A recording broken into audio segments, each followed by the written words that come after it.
Let's close out the longest month of the year, January.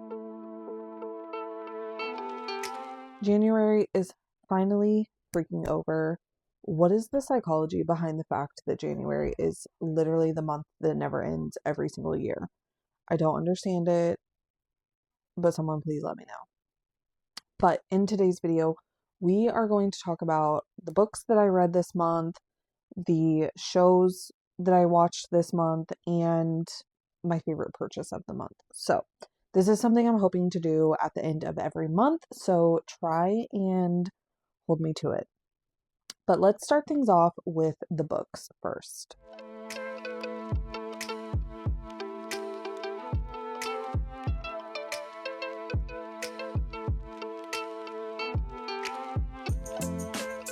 Okay, so for the month of January, I finished 6 books. Today is the 31st, it's the last day of the month.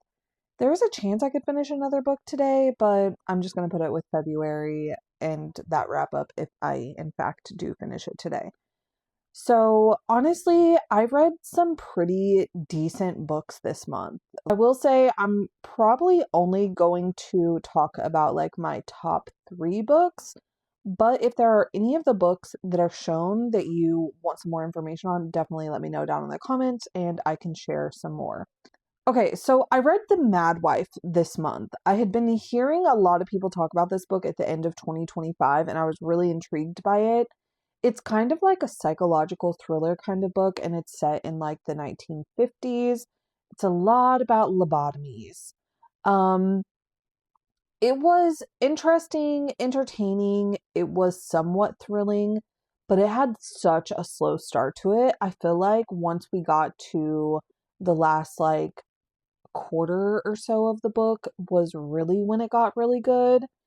And so because of that, I didn't give it a 5-star. Like I really liked the ending and everything, but I can't discount the fact that the first good portion of the book I was considering almost DNFing it because I was like, nothing is happening. This is so repetitive and so redundant. Like, when is something going to happen? And then once things actually started happening, it was really, really good. The next book that I would consider like my number 2 book of the month was a book that I got on Amazon First Reads. It is called Blade. This was such a good mystery book. I talked about this on my TikTok. It was the first book that I felt like compelled to actually give a review on social media for. I just feel like it was such a good mystery where like all of the pieces genuinely fit together perfectly. And I also really liked the like dual timelines that we had and learning about one of our present time main characters, their historical relation to the situation that was going on. And that all ended up kind of tying into what was going on in present day. I just remember that like I honestly have never had this happen in a book before. There's always times with thrillers where like I can kind of guess what the overall kind of situation is, but there's never a moment where it just like clicks and I'm like, oh shit, like this is exactly what's going on and why and how and whatever. And I remember the moment in this book where like everything clicked for me, like the last piece of the puzzle was put in place and I was like, "Oh my goodness." And so I thought that that was just like a really well-written mystery. I will say it's kind of marketed as like a thriller mystery. I don't really think that I would consider it all that thrilling. It was a really good mystery, but it's a little bit too slow pacing of a book for me to consider it a good thriller. But if you're looking for like a good cozy mystery, it's about ice skating. It's about this like elite ice skating academy. So it's actually, if you're like a mood reader that kind of likes to match your reads with like things that are going on, it's perfect for like Winter Olympics coming up in February and different things like that. So it's definitely a mystery book that I would highly recommend. And my favorite read of the month, I was on such a thriller kick. This, I think, is the only book I read this month that wasn't a thriller, or at least like, in that genre of book. This is a romance, but it is ice skating and hockey adjacent. So I think that's where I was kind of drawn to this one.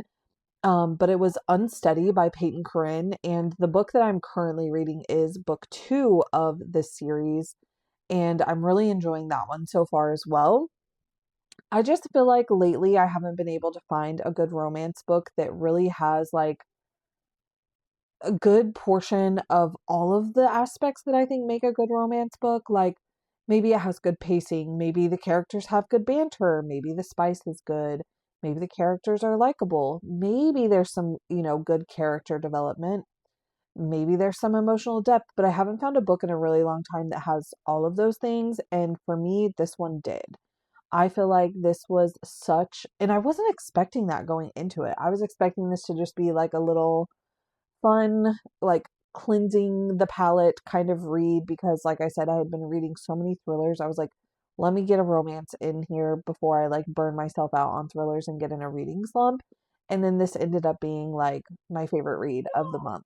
So I just feel like the emotional depth and connection with these characters was so insanely good. I'm probably going to end up purchasing like the physical copy of Unsteady because I really, really loved it. And honestly, I rated it a 4.5, and I don't remember why at the time. I finished this like almost a week ago, and I feel like this definitely deserves a 5 from me. So I think I actually am going to go back and like change that rating and say that that is going to be a 5 star. So I'm going to change it to a 5 star. I don't know why I made it a 4.5. I can't remember. And I really loved it. It's one of the best romance books I've read in a really long time.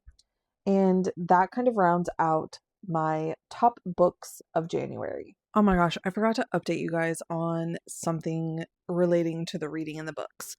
So I've found this YouTuber that's new to me, or booktuber, I guess is what I should say. And I'll put like a screenshot here on screen of her channel. She's not a new booktuber, she is just new to me, but she does these different kinds of reading challenges each year, and it's called like Buzzword. And I decided I was going to do the Buzzword cover challenge.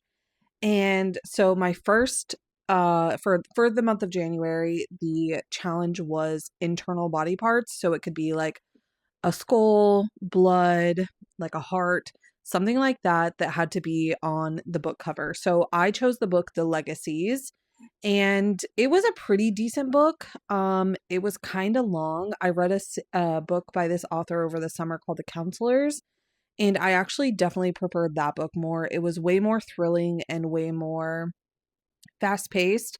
This is like a YA thriller mystery, and it had like a really good plot and storyline, and I really liked the characters and their like some of them their growth throughout the story. But I really genuinely felt like nothing happened in this book until like 70% of the way in. So it was kind of a letdown. I gave it like a 3 star rating, but I was able to complete this first month of the Buzzword Challenge. So I'm really excited for that. And I'll keep you guys updated each month on what book I'm using for this reading challenge. And if you want to join in, you can, she has all the details on her page. There's a reading challenge area you can join on Storygraph that I've joined, where you can get different ideas for how to complete the different prompts and stuff. And then, like I said, this is just one of the challenges she has. She also has a Buzzword like title name challenge. And I just, maybe next year I'll do both, but I just felt like I was really more intrigued by the cover one. So we'll definitely keep you guys updated each month on progress that I'm making with that reading challenge. Let's dive into the TV shows.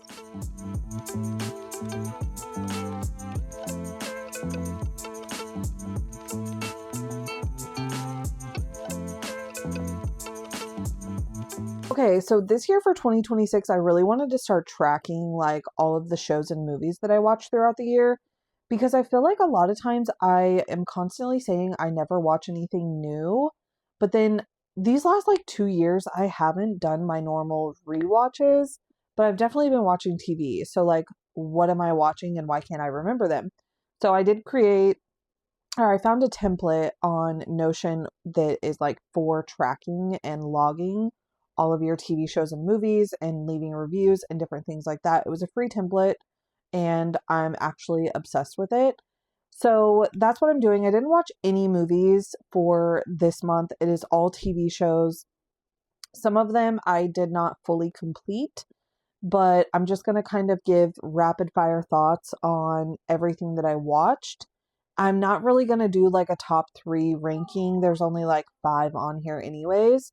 So let's dive in. Of course, number 1 is The Traitors season 4. I originally did start UK season 4, but I decided to just wait to watch that until after this one in the US ends, because I know a lot of the times like they have the same twist as us and different things like that, and they start their season a couple weeks before us. So I kind of wanted to be able to fully enjoy the US season without comparing it to the UK season. But I will be diving into that later. It's going okay so far. As of right now, I'm still holding firm on like season 3 still being like one of my favorite seasons for the US. But if you want more of my thoughts, you can definitely check out any of the videos I've posted. I post weekly updates about The Traitors, and those are all available in the reality TV playlist on my channel. One of the other things that I watched that's kind of in a way like Traitors adjacent was the Cult of the Real Housewives. I am not a Housewives person, so I knew nothing about this. This is actually insane to me.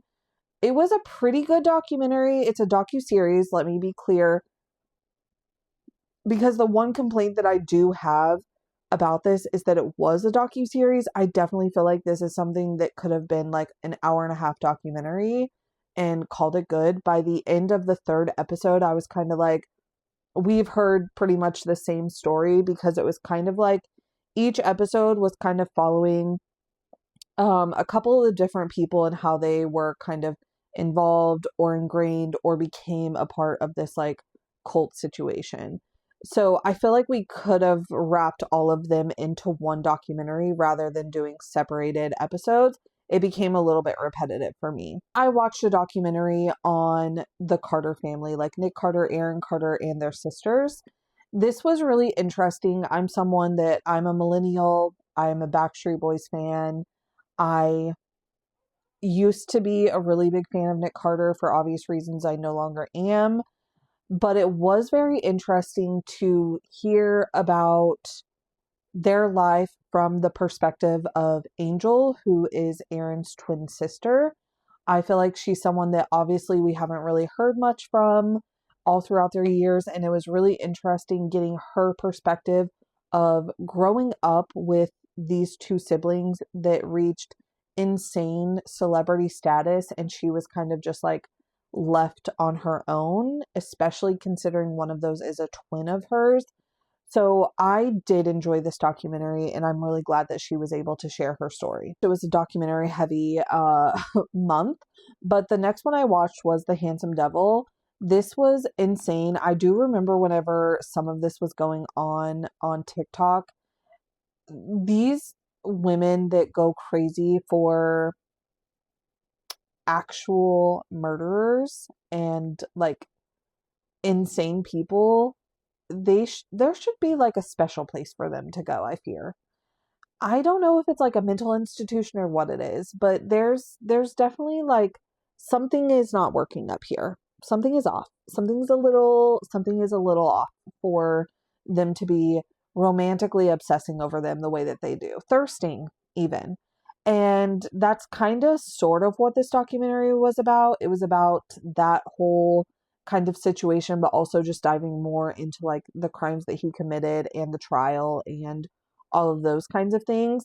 I think what I found so interesting about this documentary was actually the guy's dad, because he's the one that kind of like turned him in, and just kind of hearing his perspective on him like making that decision and things like that. I mean, this guy is an actual piece of garbage. It's really gross the way people were romanticizing him on social media. It's disturbing, to be honest. The last show that I started in the month of January, but I have not finished yet, is Summer House. So I rewatched recently season 3 of Traitors, and it reminded me how much I really liked Sierra from the season 3 of Traitors. And I had meant last year to go back and watch Summer House because I had never heard of it, didn't know what it was about, but I really liked her. So I was like, I want to check out her show. Maybe it's something that I would like. This show is kind of bonkers. I just yesterday finished season 2. Sierra's not there. So I'm like, I know the cast like changes, and the cast slightly changed from season 1 to season 2. There was like Everett wasn't there and they added the Danielle girl or whatever. So like I definitely know that like at some point Sierra's going to come. In fact, I did watch one episode of season 3. I didn't know those girls from the Giggly Squad came from this same show. I swear I had never heard of this show ever in my life. But I'm excited to dive more into season 3 because I wasn't really loving the twins, to be honest. They kind of drove me bonkers. I cannot stand this Kyle guy at all. The way that he's a 35-year-old man-child is wild to me, and he sees no problem with it. So I'm invested at this point. I'm definitely going to be watching all of it. But that's kind of like where my thoughts are now going into season 3. But I'm excited that the cast is kind of shaken up. Sierra's still not there. But I am kind of excited to see how things go with season 3 with some new people coming in. So those are all of the shows that I watched and completed in the month of January. I know that there's going to be some movies added to this list for the month of February. Scream is coming out. I will be watching it. Wuthering Heights, I'm considering checking out. I really had hoped to go watch Housemaid in January, but it didn't happen. But hopefully it's going to come to streaming in February, and then I'll be watching it. So there's definitely going to be like way more movies on the list for the month of February. But let's talk about my favorite purchase of the month. Okay, so this is my favorite purchase of the month. It is Myrtle. I've been hearing a lot of people talk about a different book of like word puzzles, crosswords, and things like that, but I wasn't really sure how much I would stick to it. As I've said multiple times, I'm someone that will like start a hobby and then never go back to it. Remember my reading journal or 2026 journal? Ain't been touched since I made it. So that other book that a lot of people were talking about, it was like $30 or something like that. And I was like, I don't know if I really want to spend $30 if I'm not going to stick to it. I haven't had a physical kind of like puzzle like this. I also don't stick with Wordle every single day, but this was like right underneath it as like a suggested product. And it was much cheaper. It was like half the price. So I was like, let's go with that. I love this so much. It's almost like you are playing a single person game of Clue. And as you work through the book, there's 100 different puzzles in here. All of the puzzles are kind of like interconnected with each other. So you're kind of also following along this big overarching story as you're completing each singular puzzle. And as you like progress through the book, they also get harder. So right now I'm still in the very beginning section. So like the level 1 kind of puzzles. There's 25 of those and I've completed 7 of them so far. But this is something that I just like to kind of like do on the weekends, put on like a YouTube video or something and knock out a couple of the puzzles, and then I put it up and I come back to it next week or whatever. But I really am obsessed with this. And this is volume 1. There are several different volumes. So I don't know. If I finish this one, then I may buy some more. But if you're looking for something to kind of like reduce screen time or just something, I don't know, if you're into mysteries and stuff, then like I would highly recommend this. I think it was definitely worth the money. It was worth the purchase, and this definitely wins as my favorite purchase of the month of January.